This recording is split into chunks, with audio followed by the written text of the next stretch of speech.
Kamu dah tunjukkan kemenjadian kamu dalam akademik. Tunjukkan kemenjadian kamu daripada segi sahsiah, jati diri kamu. Ya, yang akhirnya dapat membantu ibu bapa, dapat membantu komuniti, dapat kembali membantu sekolah. Assalamualaikum warahmatullahi wabarakatuh dan salam sejahtera. Indah berbalam si awan petang, berarak di celah pepohon ara. Pemanis kalam selamat datang, awal bismillah pembuka bicara. Selamat datang ke Pontian Dinamik YSD Mercu.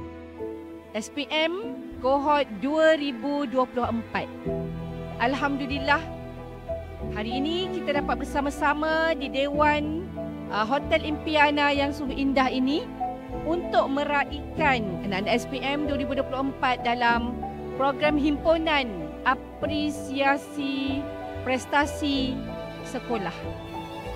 Saya bagi pihak pengurusan PIBG mengucapkan tahniah dan sabas kepada semua guru-guru yang telah mencurahkan segala ilmu, tunjuk ajar, kasih sayang, jasa bakti kepada anak-anak yang telah menamatkan zaman persekolahan menengah dan akan meneruskan langkah pertama mungkin ke arah alam pekerjaan. Tahniah dan sabas.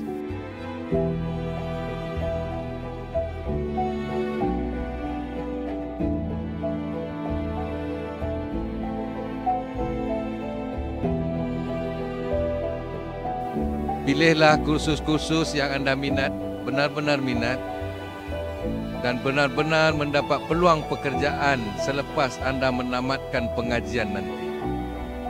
Kerana di luar sana terlalu mencabar. Cikgu doakan anak-anak terus berjaya. Terbanglah sehingga ke langit biru.